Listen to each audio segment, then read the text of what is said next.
Indicting Trump is the ultimate distraction. To your point earlier, Buck, where you're like, everything is a disaster. What Democrats are grabbing onto is the distraction issues, and Trump is the ultimate distraction. It's a reality show.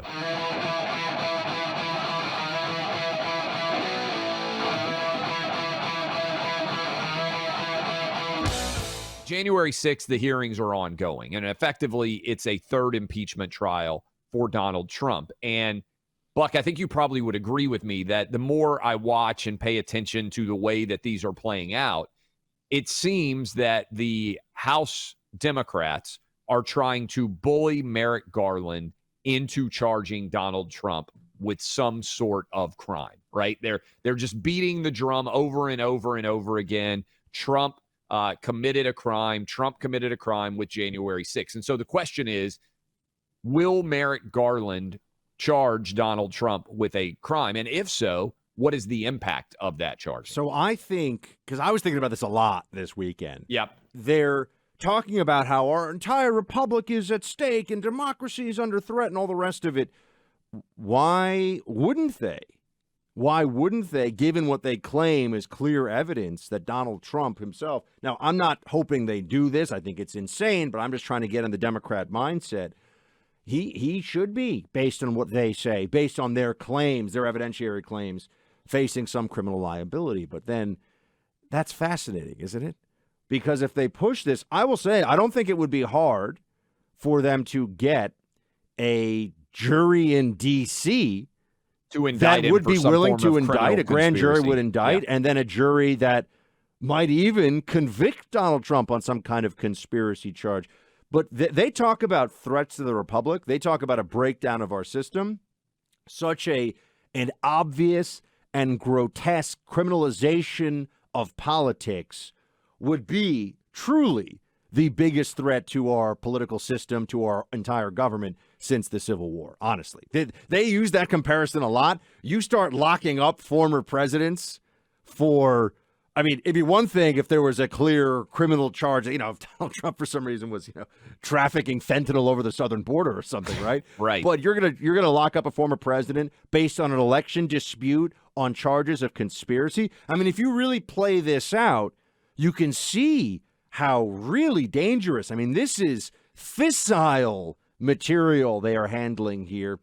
And I do think, though, the real play, Clay, is exactly what we saw with the Mueller probe, where, remember, after all was said and done, it wasn't we're bringing charges or we recommend charges against Donald Trump for the Russia collusion lie. It was, hey, here are 10 possible obstruction. Do with this what you will, Democrats in the Congress. Do with this what you will. We could charge him, but we're not going to, is effectively what the Mueller probe said. It was a slander. That was the whole purpose. I think a lot of people, if he were charged, and look, I don't think that Merrick Garland is going to do it. So put me down in the I don't think he will do it. I agree with you, by the way. I don't see that happening. But what is clearly they're trying to intimidate him and browbeat him into a position where he has to do it. But to your point, I think it would actually work to Republicans' favor, because what you would have is a forum, Washington, D.C., that has a very slanted jury against Republicans. And if there were charges brought, I think most people would immediately see it. I really think this, especially independents and Republicans for sure, as a sign of Democrat Party weakness that, and I think this is immediately what Donald Trump's response would be, they're trying to charge me with crimes because they can't beat me in the 2024 election.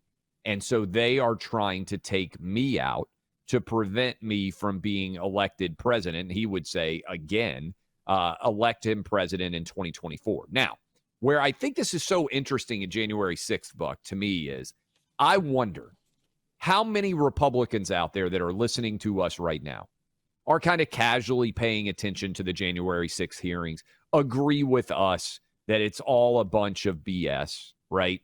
That you've got Democrats who are showing up outside of Supreme Court justices' homes protesting. You got a Democrat who tried to assassinate Brett Kavanaugh, which would be a legitimate insurrection attempt.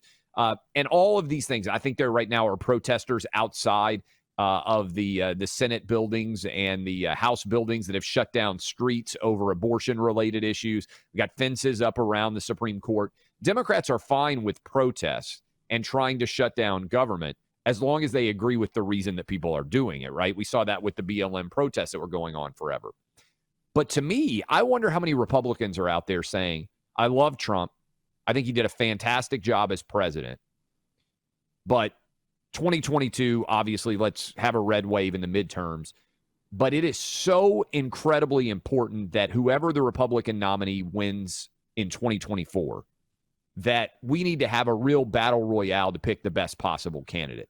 I really think that's a thought process that's going on in a lot of people's heads right now. I also think that the Democrats recognize, because I understand we're talking sometimes here, we'll discuss a little bit of the 2024 presidential election already, which it's a couple of years out. We understand that's it feels like but it's people a little, are going to start announcing by January. I was going to say it's going to come up much faster than it seems, and there's already discussion from the other side about this because one leads to the other, not just in terms of the time cycles of this, but the realities of the midterm election are going to play an enormous role in what that next presidential cycle looks like, and that will be kicking off pretty soon.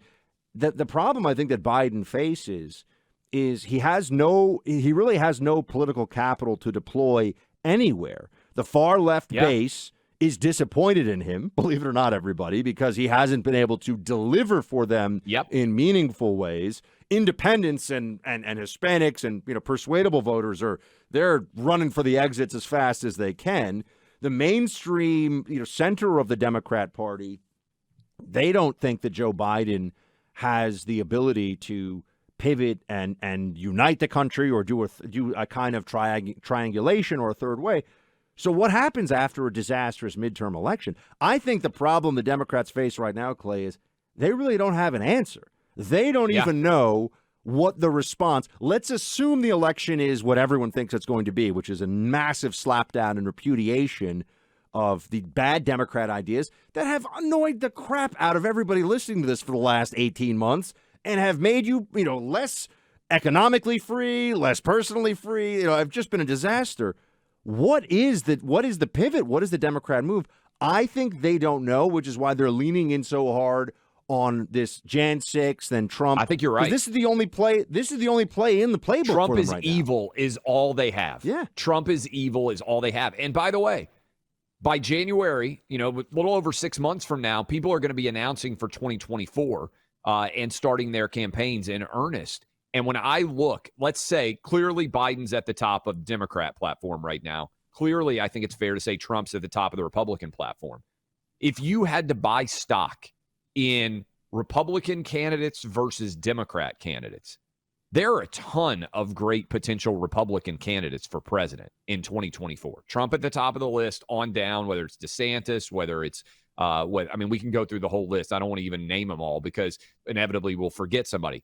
But on the Democrat side, Buck, who would you even say is, hey, this person really excites me that is currently in office in the Democratic? I can't even name anybody where I'd be like, oh, this person seems like they've got a lot of sizzle to them. They can deliver in a big way. I mean, the reason why Weekend at Bernie's 2, the Joe Biden 2024 presidential campaign is still viable is, to your point, not only Democrats not have any ideas, they don't have anybody who can deliver ideas cogently. Elizabeth Warren, Bernie Sanders, they're old as hell. And then you got people like Amy Klobuchar. I mean, do you really see Amy Klobuchar as president of the United States? I don't even know who they go to. Mayor Pete, Kamala. It's a disaster. As this plays out, I just keep thinking that an increasingly desperate Democrat Party is willing to do things that a lot of us would have thought nobody will really. That's why even the notion of indicting Trump, I think it won't happen. I don't think it's off the table because they've got to do something here that's a Hail Mary. They've got to change I don't disagree. The whole political trajectory. And as we sit here and with all of our people, we're talking to people all over the country, we're all running through this in our minds, strategizing. What is their move going to be?